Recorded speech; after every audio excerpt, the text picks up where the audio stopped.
Yo, what's up? Duff here.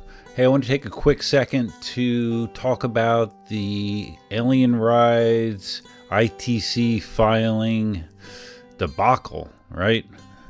It's a debacle. I'm not sure when it first hit the news, a week ago, something like that, that basically Alien Rides had teamed up with Shane Chen to file a copyright or patent infringement case with the ITC, International Trade Commission, with the intent to not only generate royalties for the two plaintiffs, but also basically to establish control of the market in the United States. That's kind of my Cliff Notes understanding of it. There's been some different interpretations of what actually is being claimed. There was originally a patent on the design of pads being integrated into the shell of a wheel, which is really something that isn't all that prevalent anymore. Now pads just, almost all wheels just sit on a flat surface. They're not integrated into the shell. But there could be some other details there that I am not aware of. Like I said, I've been piecing information from all over the place. The reaction has been a tsunami against Alien Rides and Kevin, which is a shame. I mean, Alien Rides has been around for a long time. I've done business with Alien Rides, but apparently, again, from information that I've seen on the internet, Alien Rides is struggling financially. They're struggling as a business. When you look at their website, there's very little inventory available. There's been a lot of complaints about customer service being pretty much abysmal, which is the opposite of what it used to be. So outward appearances are that this is an attempt at a cash grab to potentially help out a business that is in deep financial trouble.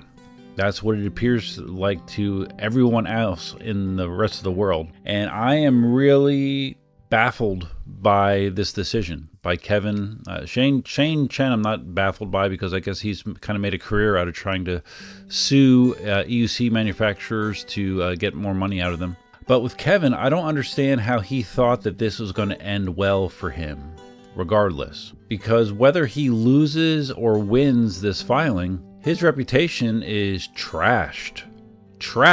I mean, people are so angry that he would do this, and I don't see any way to recover. Like, say that they actually won the case and like he somehow got rights, the import rights on EUCs. No one would want to support him. They would do whatever they could to not support him. So to me, he has permanently tarnished his image in the community, and I don't understand why he knowingly would do that. He had to realize that there was going to be a big backlash from this filing, but they went ahead with it anyways.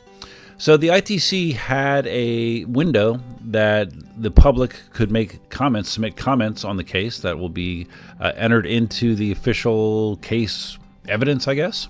And I did fill this out. Unfortunately, that comment window is now closed.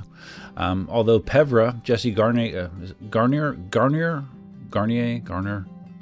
don't know, out on the West Coast, did file to get a comment extension. He thought he was filing to get a comment extension for everybody, but instead just he got a comment extension. So he can submit extra comments for another week, but nobody else can. So I don't know if there's a way for other people to submit through him, so that didn't work out quite as planned. But I believe there's over 70 people that did submit comments, including myself.